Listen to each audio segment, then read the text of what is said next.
Dornbusch download number 97, Andrew Michael again. Yeah, morning, Andrew. Yes. Good morning. I don't, is it just because it's a shallow gene pool, or we just need sort of Heather to do the pan around the room to sort of, if there was a cricket sort of sound, we could just insert it here.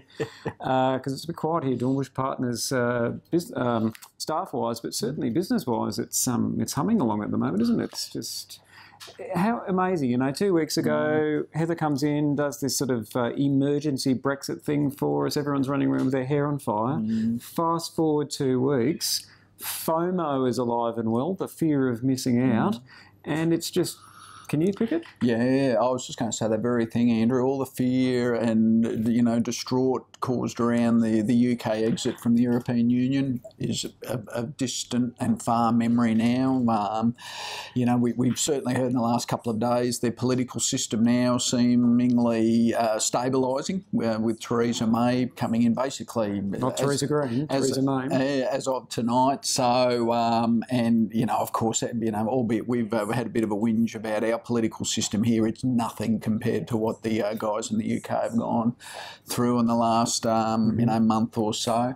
But yes, Andrew, markets across the board, of course, central banks doing pretty much everything they can to keep things rolling along. Printing money and whatever. So, and I guess too, we saw US earnings season, so the US, report every quarter, so a bit more regularly than us, and Alcoa, which is always first cab off the mark, had a good, printed some good numbers, so, US markets, were pretty strong on the back of that, plus the stimulus going around. And I think the other thing, Michael, if we're talking US markets, is that jobs data that came out last Friday. I think we were looking for like 60,000 new jobs created, 287,000 new jobs created.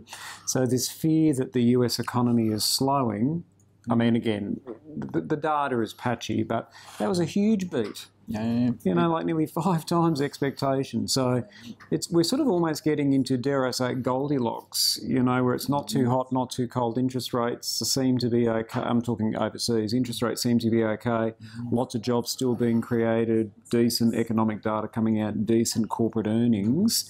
But as we've seen, flick a switch, spin a dime, and it can all just come straight back down again. So certainly from an Australian point of view, we are being quite circumspect. I mean, we're enjoying the rally, good stuff. And again, we had a lot of buying at Brexit time, so those clients are doing okay. Macquarie Bank is one that immediately comes to mind. It's up nearly 10% already. But coming into profit reporting season next month here in Australia, what are your thoughts? Oh, look, Andrew, there's no doubt going to be, misses. And Commonwealth Bank, is one of the first that come to mind. Of course, our index itself very heavily weighted into financials, so Commonwealth Bank will be the benchmark, no doubt about it. Certainly concern around banking reports, net interest margins, dividend yields, all of that sort of thing will no doubt be thrown on the table.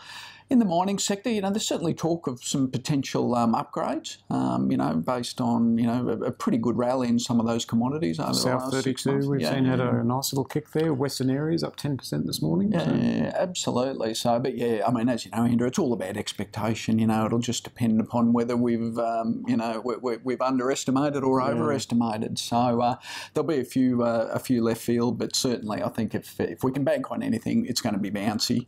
But there'll be opportunities. Technical term for those playing at home, bouncy. But there's always opportunities in those sorts of scenarios as well. So, and Michael, we had an update for one of the companies that you're following around Certex.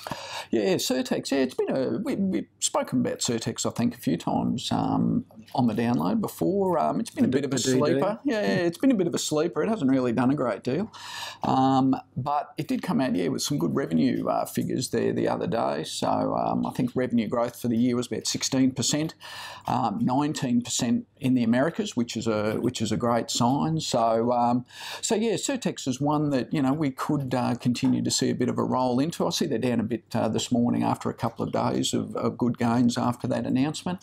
But Certex, SRX, one to keep an eye on.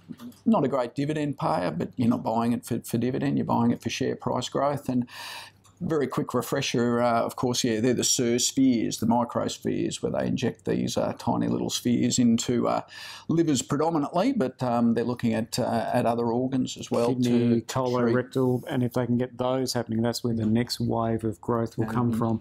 And it's been clinically proven to prolong people's lives. It's not a cure, but prolongs people's lives by between 3 and 6 months. So, you get the bad news, terrible, but it gives you extra time to get your affairs in order, spend time with your family, etc.